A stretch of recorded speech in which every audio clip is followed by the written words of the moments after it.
Coucou tout le monde, c'est Aurélie, bonjour et bienvenue à chacun de vous. J'espère que vous allez tous vraiment très bien et je suis ravie de vous retrouver pour notre petit rendez-vous du samedi matin. Et aujourd'hui, on va encore parler plastifieuses.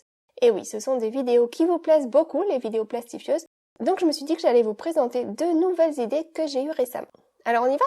Alors asseyez-vous, détendez-vous, abonnez-vous et c'est parti. Alors aujourd'hui, on va s'intéresser aux poudres de mica. Donc ce sont des petits pigments métallisés que l'on achète en général en boîte comme celle-ci par exemple. Je vous ai déjà présenté je crois 2 boîtes par le passé. Je suis satisfaite de ces 2 boîtes. Je vous montre comme c'est joli. Il y a plein de petits flacons à l'intérieur avec différentes couleurs et ça brille vraiment beaucoup. Donc pour ceux qui sont intéressés, je vais mettre des liens dans la description sous la vidéo. On sait jamais, Noël approche. Ça peut faire un cadeau sympa. Et puis pour ceux qui ont déjà ces poudres sous la main, eh bien, c'est parti, je vais vous montrer comment faire. Alors, la première chose que l'on va faire, c'est utiliser ces poudres en conjonction avec un pochoir. Alors, j'ai choisi 2 couleurs dans les tons bleus et voilà l'encre qu'il va vous falloir. Donc, c'est l'encre Versamark, c'est de l'encre pour un massage à chaud. Et puis, bien sûr, il vous faut un pochoir. Donc, vous choisissez le motif qui vous plaît. J'ai hésité, puis finalement, j'ai choisi ce mandala. Ensuite, il vous faut également une pochette pour plastifieuse. Donc ce sont des pochettes transparentes, vous voyez, qui s'ouvrent en 2. Et comme c'est un peu grand à travailler, en particulier si on fait de la carterie, je vais venir la recouper en 2. Donc voici une moitié de pochette de plastifieuse. Donc je peux l'ouvrir, vous voyez. Là, ça se sépare en 2. L'autre morceau, je le garde précieusement pour plus tard. Je le mets à l'abri pour qu'il reste bien propre. Et puis je prends mon mandala. Et je vais simplement venir presser mon encre au travers de mon pochoir. Alors là, je me suis assurée de bien le tenir en place. Si vous avez peur que ça bouge, vous pouvez fixer ça avec du washi tape et vous pressez bien votre encre au travers de partout. Voilà, là c'est fait. Je laisse le pochoir en place parce que si je l'enlève, je n'aurai pas du tout un résultat net. La poudre, elle tend quand même à rester collée sur ce plastique puisque c'est quand même assez électrostatique. Donc je prends mes petites poudres et avec un pinceau, je viens tapoter ça dans mes interstices au travers du pochoir. Alors là, j'ai pris 2 couleurs, vous pouvez n'en prendre qu'une, vous pouvez également en prendre beaucoup plus, faire tout un dégradé, un arc-en-ciel si vous le souhaitez. Et je viens donc tranquillement tapoter ça au travers du pochoir en faisant attention à ne pas avoir trop d'excédent de poudre parce que je veux que mon résultat final soit le plus net possible. Si j'ai trop de poudre, quand je vais enlever mon pochoir, eh bien ça ne va pas être propre. Une fois que c'est fait, je peux délicatement enlever le pochoir et tada! Regardez, on a notre motif qui est resté. Là, il est plutôt propre. J'ai une petite tache ici, voilà, je l'enlève. Regardez ce que ça donne. C'est sympa, non? C'est vraiment une façon très originale d'utiliser la plastifieuse et de faire son acétate ou son rhodoïde customisé. Ensuite, je prends la moitié que j'avais mis de côté et je viens la déposer délicatement par-dessus. Dans le bon sens, bien évidemment, il va falloir que ça colle. Je mets tout ça dans une feuille d'imprimante pliée en 2. Et là, je vois que j'ai des choses qui dépassent sur le côté, donc je viens recouper ça hors écran. Et puis, je passe le tout dans ma plastifieuse. Alors, je l'ai passé 2 fois dans la plastifieuse, parce que la première fois, c'est ressorti un petit peu gondolé, donc je l'ai passé une 2e fois. Et voilà ce que ça donne. Regardez! Non seulement on a un motif et donc c'est une façon assez originale d'utiliser sa plastifieuse, mais notre motif il est brillant, il est irisé. Si je le tourne à la lumière, ça brille. Donc voilà un rhodoïde customisé. Vous pouvez l'utiliser pour faire un shaker, pour faire un fond de carte original. Vraiment, c'est à vous de voir. Alors une deuxième chose que l'on peut faire toujours avec ces poudres de mica et avec votre plastifieuse, c'est simplement faire des aplats de couleurs. Donc là j'ai pris un autre morceau également coupé en 2, vous voyez. J'enlève une des moitiés et je garde l'autre. Là, j'ai mis juste un papier blanc par-dessous pour qu'on y voit plus clair. Et puis, je viens prendre à nouveau ma Versamark et la presser sur mon projet. Je la presse directement sur le projet, comme ça. Ensuite, j'ai été choisir 2 couleurs de poudre, donc un vert un peu forêt et puis un argenté. Et je viens simplement appliquer la poudre là où j'ai déposé mon encre. Donc j'étale bien à chaque fois l'excédent, vous voyez. Et puis, donc j'ai été mettre 2 couleurs. Comme je vous le disais tout à l'heure, c'est pareil, vous pouvez choisir de ne mettre qu'une seule couleur ou vous pouvez même en mettre beaucoup plus. Donc j'étale ça bien, j'enlève bien l'excédent. Là, on aperçoit un peu les marques de mon encreur. J'ai pas été bien appuyée de partout, c'est pas très homogène, mais c'est pas grave. Vous allez voir, ça va faire joli quand même à la fin. Je viens mettre l'autre moitié par-dessus, je mets ça dans un papier plié en deux et je redécoupe les côtés qui dépassent parce que j'ai pas envie que ça aille faire du bazar dans ma plastifieuse. Et ensuite, j'enfourne ça dans la bête et j'ai été là encore le mettre 2 fois dans la plastifieuse. Et voilà ce que ça donne.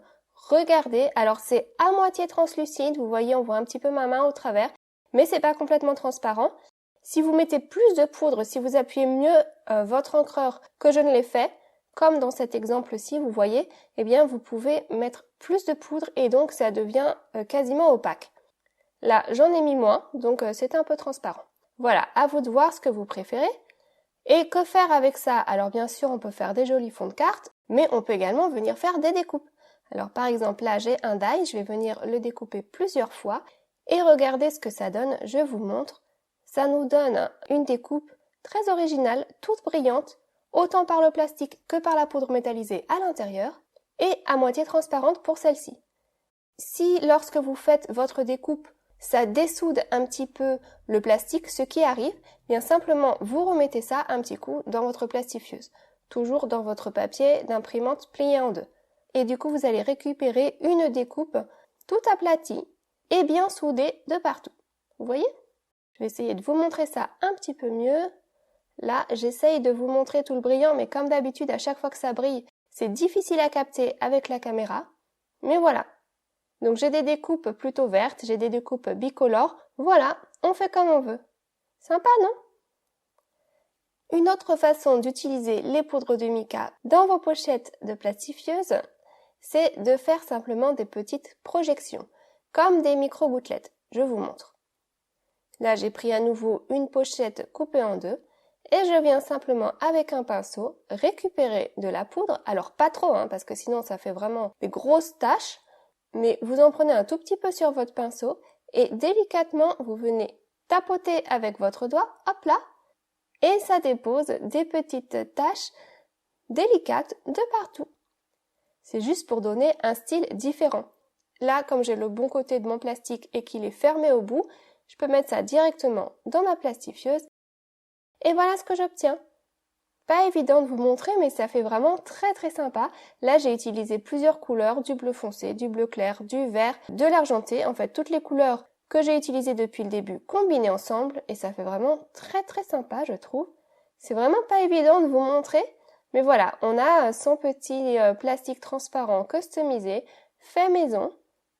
Et alors là, on n'obtiendra jamais 2 fois le même.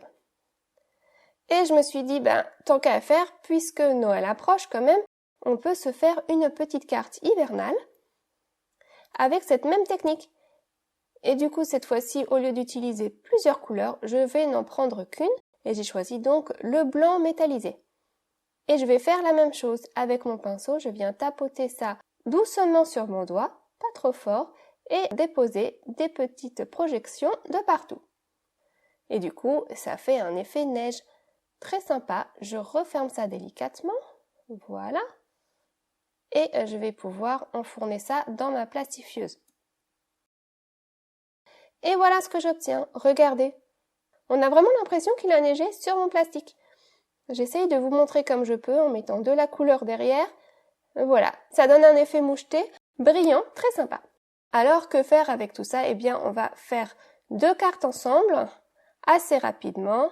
Une fois qu'on a des beaux éléments comme ça, pas besoin de faire compliqué pour avoir une jolie carte. Donc je vous montre ça tout de suite. Alors, pour ma première carte, je vais récupérer donc les découpes que j'ai faites tout à l'heure et pour coller ces découpes sur mon papier, je vais utiliser ma colle Tombow. C'est vraiment ma colle favorite, je trouve que ça colle tout sans problème. Elle est de très bonne qualité. Il y a aussi la Tacky Glue qui est très bonne également. Mais c'est vrai qu'en ce moment, j'ai toujours ma Tombow à la main. Donc c'est la Tombow verte. Je vais vous mettre des liens dans la description de la vidéo de toute façon. Et puis tant qu'on y est et que je vous montre les produits que j'utilise, regardez. En général, quand je veux être précise, je viens déposer ma colle avec ce petit stylo à strass. Donc c'est un stylo qui est fait pour attraper les brillants facilement et les déposer sur son projet. C'est très très pratique. Et donc il y a un embout qui attrape et un embout assez précis, donc que j'utilise pour venir déposer la colle. J'ai été mettre plusieurs feuillages les uns sur les autres, vous voyez, pour constituer une seule plante un peu plus fournie. Je colle ça sur mon projet et puis je viens également préparer 2 petites salutations. Donc là, ce sont des petits mots en français tout mignons, tout petits, ça dit fait main et avec amour. Donc ça, ce sont des tampons dont je vous parlerai très bientôt. Restez à l'écoute, ça vient bientôt. J'ai une surprise en préparation et je crois que je suis presque prête. Puis je prends mon petit poinçon. Alors j'aime beaucoup celui-ci parce qu'il a 3 tailles de trous différentes. Et là, j'ai choisi la plus petite des 3 tailles. Et je viens faire un petit trou à l'extrémité de chaque salutation. Comme ça, je vais pouvoir les enfiler dans mon fil. J'ai été juste mettre un petit morceau de double face au dos de mon panneau. Et ça va me permettre de venir entourer mon panneau de fil et de pouvoir fixer ça bien à l'arrière. C'était juste pour changer un petit peu, j'avais envie de mettre ce fil aujourd'hui. Donc je fais un petit nœud et puis je peux donc enfiler mes salutations également à l'intérieur, l'une après l'autre. Alors j'ai gardé ce fond de carte vraiment très simple. Après coup, je me suis dit que j'aurais dû peut-être lui mettre un petit coup d'embossage à froid ou quelques petites gouttelettes noires ou dorées, juste pour y ajouter un petit quelque chose. Mais là, c'est resté vraiment très simple, vraiment clean and simple. Je viens monter ça sur un petit peu de mousse 3D pour rajouter un peu de volume quand même. Et je mets ça sur une base de carte beige. Tada! Et voilà! Donc j'appuie bien sur la mousse, voilà. Je vais venir mettre un petit point de colle sous mon nœud là. Et puis, pour finir la carte, je viens rajouter quelques brillants. J'ai toujours l'impression que mes cartes ne sont pas finies tant que je n'ai pas rajouté les brillants. C'est ma petite touche finale. Et voilà, ça y est, ma carte est terminée. Donc vous voyez, avec ces découpes toutes brillantes, ça rajoute vraiment un petit côté original à cette carte qui, sans ce brillant, serait restée quand même assez simple. Voilà. Alors pour la carte numéro 2, je vais utiliser donc le rhodoïde que l'on a fait avec un effet neige. Et pour cette deuxième carte, je viens donc prendre un pochoir avec un effet brique. Je le mets en place sur un panneau blanc, donc mes cartes elles font toujours environ 10,5 x 15 cm. Et je viens déposer un peu d'encre grise. Donc c'est de l'encre grise pas très foncée. D'ailleurs je crois que celle-ci vient de chez Action tout simplement. Donc avec un dégradé qui va vers le blanc en haut et en bas. Voilà. Donc comme ça, ça ajoute un petit quelque chose sur ce fond, mais très rapidement. Ensuite, je prends une matrice de coupe en rectangle et ça va venir donc être ma petite fenêtre à travers laquelle on verra la neige tomber. Je vais passer ça dans ma machine de coupe hors écran et voilà ce que j'obtiens. Donc ensuite, eh bien, je reprends mon fond enneigé et regardez, je vais pouvoir venir choisir un peu l'emplacement qui me plaît le plus avec ma fenêtre au travers et je vais donc venir découper un morceau que je pourrais venir coller au dos. Afin de pouvoir venir finir ma carte, j'ai envie de mettre un petit personnage au travers de la fenêtre et j'ai envie de rajouter un petit peu de couleur quand même, que ce soit pas tout blanc. Donc je fais un petit dégradé rapide de bleu.